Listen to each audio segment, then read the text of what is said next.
Marcus Wren's world moved fast. Jet black sedans, 80-hour weeks, acquisitions closed with a handshake colder than the conference room glass.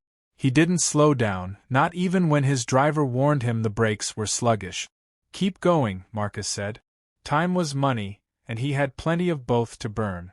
Then the world spun. Metal screamed against pavement. The impact stole his breath before consciousness faded. No guards, no executives, just silence, smoke, and a slow trickle of blood tracing down his temple. Somewhere, people watched. No one moved. Except her. Mei Lin wasn't supposed to be there. A street vendor wrapping up her stand, she moved before thinking. Feet steady, eyes sharp. A blur of motion.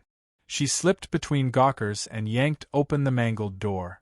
Her hands, small but firm, found his collar. She pulled, not with strength but precision. His eyes fluttered open for half a second. All he saw was her face, smeared with soot, framed by dark strands of hair. Calm eyes. Controlled breath. Then blackness. When he opened them again, the world had changed. "Let me know when you're ready for Section 2F. The ceiling wasn't familiar. Neither was the hum of the fan or the scent of ginger tea. Marcus shifted. Pain flared down his side. A small figure appeared in the doorway, wide eyes holding a bowl. "You're awake," the girl said. "Mama said you might not be." Her name was Lien. Curious, sharp, maybe 7. She watched him the way a strategist studies a map. Mei Lin stepped in behind her. No greetings. Just efficient movements, checking his bandage, offering tea, adjusting the pillow without a word. He asked where he was. She simply said, "Safe." Marcus tried to piece it together. A crash. Smoke. Then her face. He studied the tiny apartment, neat, spare. One glance at her calloused hands and steady demeanor told him she wasn't new to hardship. Lien sat near the door, listening, reading the room better than most adults. He asked why she helped. Mei Lin answered, "You needed it." Simple. No motive. No leverage. Just action. Over the next 2 days, Marcus saw details. Mei Lin's routine.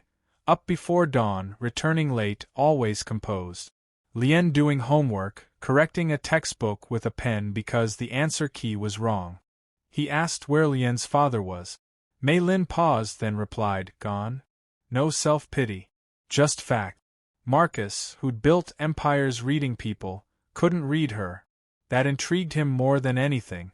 When his assistant finally tracked him down, he gave a single order. "They're coming with me. Let me know when you're ready for Section 3F.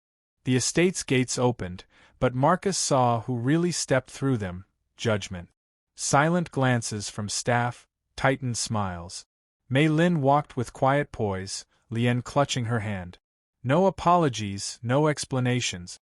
Marcus didn't offer any. Inside, everything was marble and money. Mei Lin's eyes scanned, not with awe, but assessment. Lien noticed a crooked painting no one else ever had. She fixed it. Marcus resumed work, but the crash lingered. His instincts screamed something was off.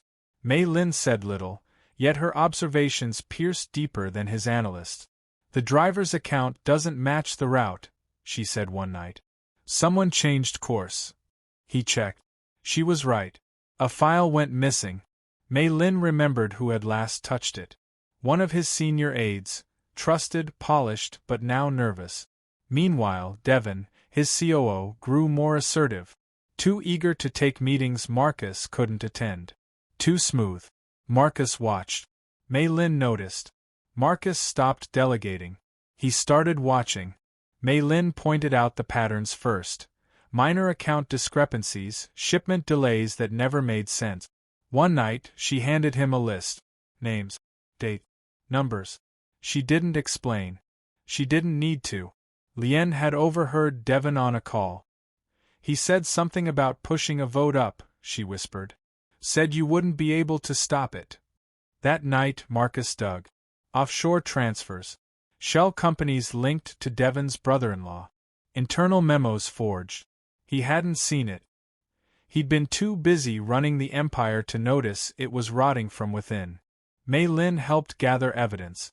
She didn't just notice the facts, she saw the fear behind Devon's charm, the control in his timing. She moved like she had before. Not just a mother, not just a vendor. A tactician. They worked in silence. She watched the doors while he traced the fraud. Piece by piece, the betrayal came into focus. He looked at Mei Lin. You ever do this before? She met his eyes. Once. No need to ask what happened then. The edge in her voice said enough. Let me know when you're ready for Section 5. F. She never intruded, never advised. She observed. Quietly. Accurately. Marcus started listening. And the more he listened, the more he realized something dangerous had nested inside his own house. Let me know when you're ready for Section 4. F. Marcus called the meeting. The boardroom filled with polished shoes and practiced indifference.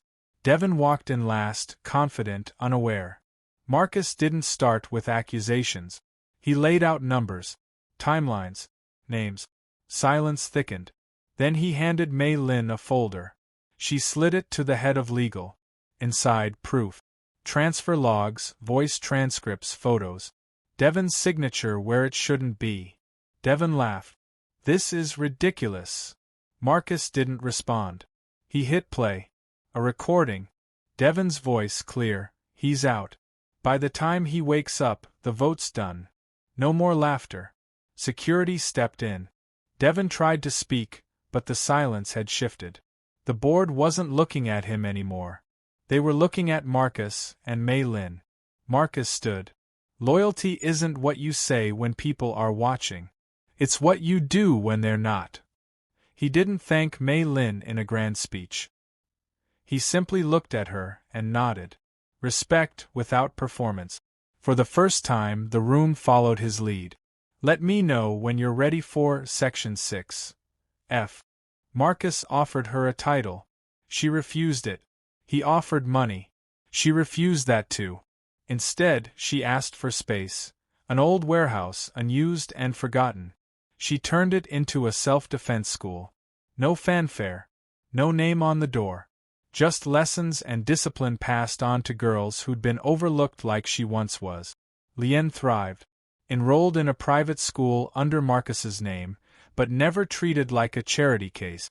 She earned her place. Teachers noticed. Peers followed her lead. Marcus changed the board. Quietly removed those who'd watched Devon rise and said nothing. He promoted those who worked, not just spoke. People whispered. Some called him sentimental. Others saw what had shifted. His empire now ran quieter, smarter, harder to shake. He visited the school once. Watched Mei Lin spar with a student half her size, and still lose the round with a smile. He never told her how much she changed things. He knew she didn't need to hear it. Some people saved lives once. Others kept saving them every day. Let me know if you'd like help turning this into a full narration script. F or voiceover ready format. F.